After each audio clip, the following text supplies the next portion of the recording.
Welcome back. Today is International Day of Happiness, and as the old saying goes, money can't buy you happiness, but Jace Champlin from the retirement store says that's not necessarily the case, right? Right. I think most people would agree that a certain level of financial stability gives us more happiness than struggling. But at some point, making the income level meets a point where it's more about how we're spending our money versus, how much money we have.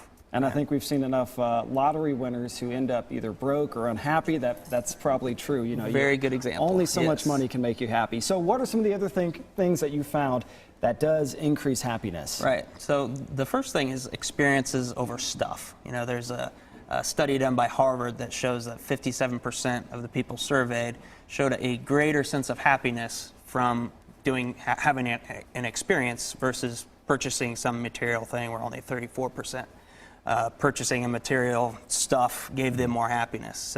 And a lot of that alludes to when we're having our experiences, we're sharing those with others, we're connecting with others, and it gives us just a greater sense of our self part of the community, right?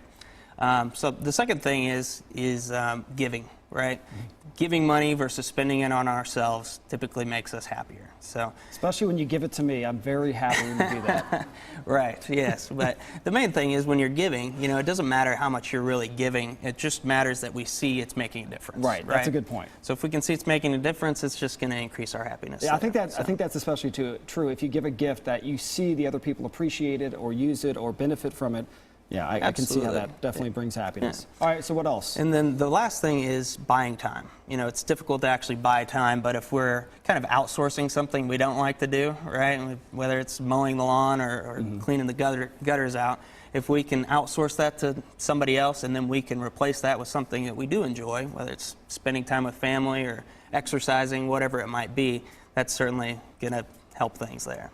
Or even, I've heard people talk about just trading with neighbors or family, whether it's, material things or even, hey, I'm good at doing this. I'll barter with you if you can help me fix that or whatever it may be. Yes, yeah, that'd be a good way to do it.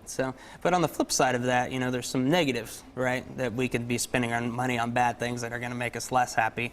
And really that's kind of spending anything and putting it on a credit card for that short amount of happiness would be in the beginning, but then we're building up debt, and debt leads to higher stress levels, and that's just not a good thing. So if we can just keep our debt organized, I've got a great worksheet on my website. You can go to theretirementstore.biz.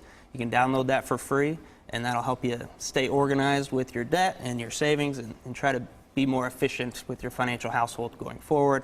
Hopefully that will make your life a happier experience. All right, thanks for the ideas, Jace. Thanks a lot. You know what else makes me happy? This weekend forecast. Check it out.